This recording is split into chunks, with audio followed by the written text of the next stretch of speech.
decision to have a child should not be a matter to be decided by the male-dominated legislatures. I'm quite content, and I think most of the women I know are quite content with the sex that they are. It's the circumstances in which this movement will grow and it'll wax and wane, but I'm sure it's one step on the way. I must say I'm delighted to see them, and it's a wonderful turnout.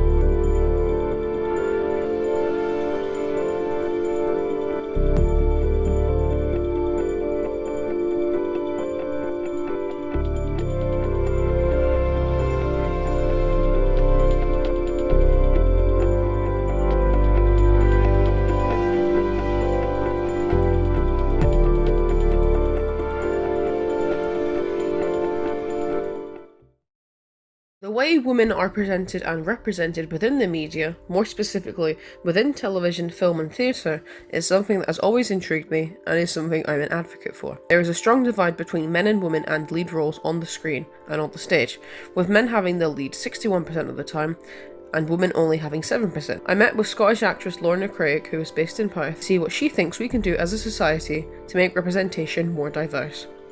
When the film industry first started, women weren't given, or actresses weren't given a name. They were just women in the film. And that was in case they became stars and they had to get paid more money. So from that to where we are now, we've obviously come a long way, but yeah, there is still sexism. And often female characters are more sexualized and valued for how they look as opposed to their brains or what they can do, their skills. So yeah, unfortunately there is. I've worked with lots of actors male actors who've then gone on to be quite successful. And in the jobs that I've worked with them on, I've had an equal role to them in terms of, we've both played lead roles, for example.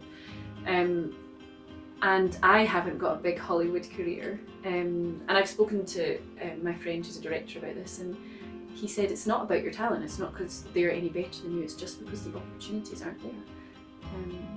So yeah, unfortunately I feel that is a bit of sexism that I've experienced.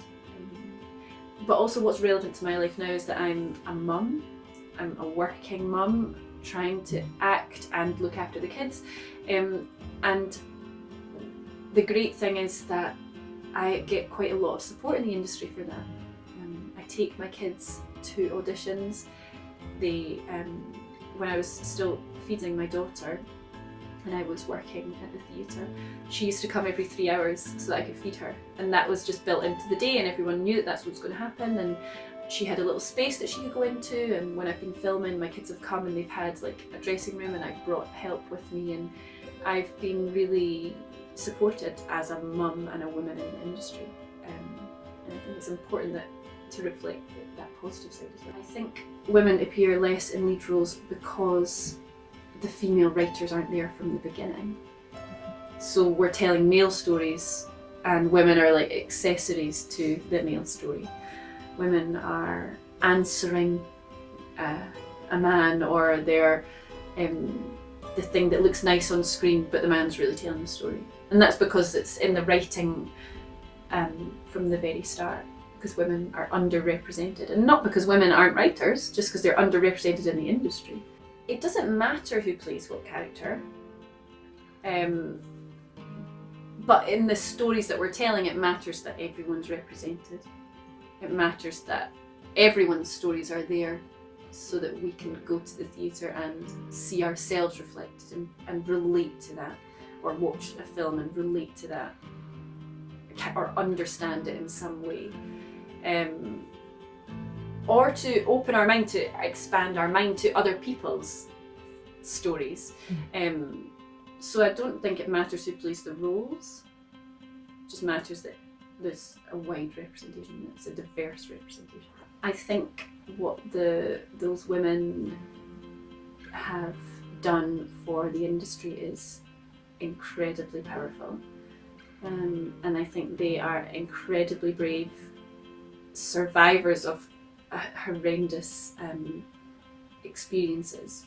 And I hope that because of what they've done, and they've risked their reputations and their livelihoods, their careers, to make changes for other people. I hope that it means that for the next generation of women, that they won't have to have those experiences.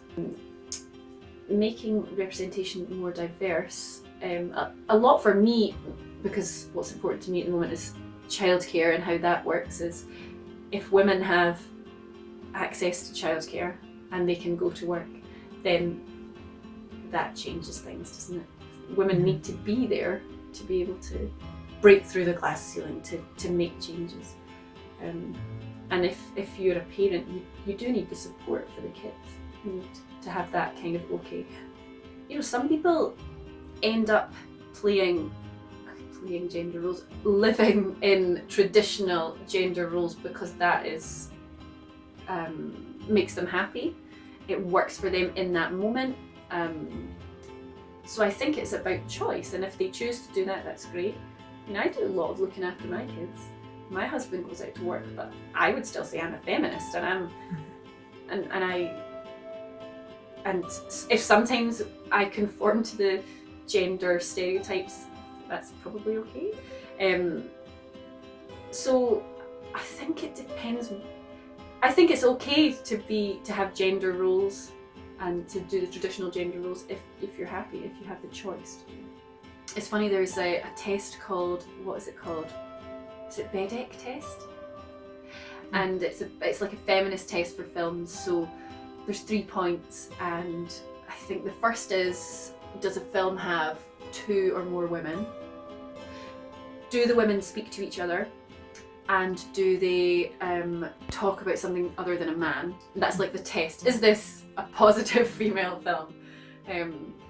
Which I think is interesting. I wonder how many films would live up to that. In October 2019, the Daily Mail posted an article titled "Hollywood is Still Sexist," and within it discussed a study carried out by South Korean researchers for KAIST University, who found that in the 40 films they studied, there were 56 women for every 100 men. They analysed these films under the Bechdel test, a feminist test for films carried out by Alison Bechdel, which tests whether a film is sexist or not. To pass the Bechdel test, a film must feature at least 2 female characters, and those female characters must talk to each other, but the conversations must be about anything other than the men in the film.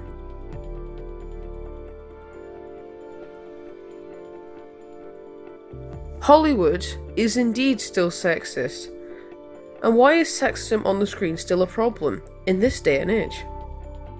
Men are discriminated against if they are men from ethnic minorities, maybe if they grew up in poverty, maybe if they don't have or didn't have the opportunity for a positive education, if they're part of the LGBTQIA community, maybe those people are facing discrimination. Sexism against men, I don't know, but definitely there are men who are discriminated.